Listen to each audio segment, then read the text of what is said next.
శ్రీమాత్రే నమః. అందరికీ నమస్కారం అండి. ఈ వీడియోలో 2026వ సంవత్సరంలో చైత్ర అమావాస్య ఎప్పుడు వచ్చింది, అమావాస్య తిథి ఎప్పుడు ప్రారంభమై ఎప్పటితో ముగుస్తుంది, ఈ అమావాస్య రోజు ఎటువంటి విధి విధానాలు పాటించాలి అనే పూర్తి సమాచారాన్ని ఈ వీడియో ద్వారా తెలుసుకుందాం. అందుకని వీడియోని ఎక్కడ కూడా స్కిప్ చేయకుండా చివరి వరకు చూడండి. హిందూ సాంప్రదాయంలో అమావాస్య పౌర్ణమి తిథులకు చాలా ప్రత్యేక స్థానం అయితే ఉంది. ప్రతి మాసంలో వచ్చే అమావాస్య తిథికి చాలా విశిష్టత శక్తి అయితే ఉంటుంది. అలానే ఈ చైత్ర మాసంలో వచ్చేటటువంటి ఈ అమావాస్య తిథికి కూడా చాలా ప్రత్యేకత అయితే ఉందండి. బ్రహ్మ తన సృష్టిని ప్రారంభించిన తర్వాత వచ్చినటువంటి మొట్టమొదటి అమావాస్య ఈ చైత్ర అమావాస్య. చైత్ర మాసంలో వచ్చేటటువంటి అమావాస్య కాబట్టి దీనిని చైత్ర అమావాస్య అని, అలానే తొలి అమావాస్య అని పిలుస్తారు. ప్రతి మాసంలో వచ్చే అమావాస్య తిథి రోజు మనం ఏ విధంగా అయితే పితృదేవతలను, గ్రామ దేవతలను, లక్ష్మీదేవిని ఆరాధిస్తామో అలానే ఈ చైత్ర మాసంలో వచ్చేటటువంటి ఈ అమావాస్య రోజు కూడా మనం పితృదేవతలను, గ్రామ దేవతలను, లక్ష్మీదేవిని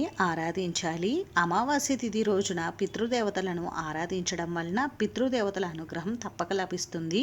అలాగే ఈ రోజు నిర్వహించేటటువంటి పితృతర్పణాలు, దానాలు కూడా మనకి విశేషమైనటువంటి ఫలితాలను ఇస్తాయి.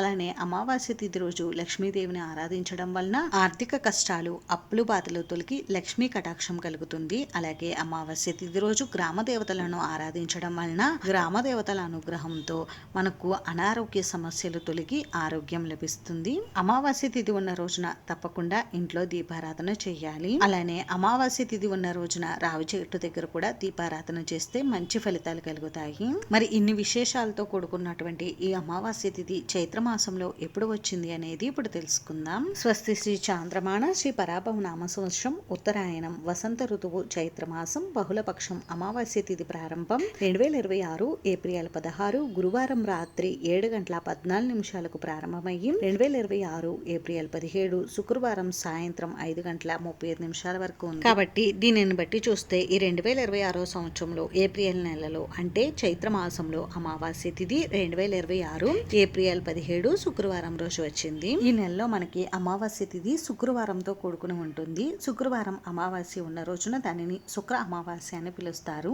శుక్రవారం అమావాస్య తిథి రావడం చాలా విశేషం. కాబట్టి ఈ రోజు తప్పకుండా లక్ష్మీదేవిని ఆరాధించాలి. అమావాస్య తిథి ఉన్న రోజున శుభకార్యాలు నిర్వహించుకోవడానికి అంత అనుకూలంగా ఉండదు, కానీ ఇంట్లో ఉన్నటువంటి నెగిటివ్ ఎనర్జీ తొలగించుకోవడానికి దేవతారాధనకు ఈ అమావాస్య తిథి చాలా విశేషమైనదిగా, విశిష్టత కలిగినదిగా చెప్పబడుతుంది. అంతేనండి, చూసారు కదా చైత్ర అమావాస్య ఎప్పుడు వచ్చింది, అమావాస్య తిథి వివరాలు. ఈ వీడియో మీకు నచ్చితే ప్లీజ్ లైక్ చేసి, షేర్ చేసి, సబ్స్క్రైబ్ చేసుకోండి.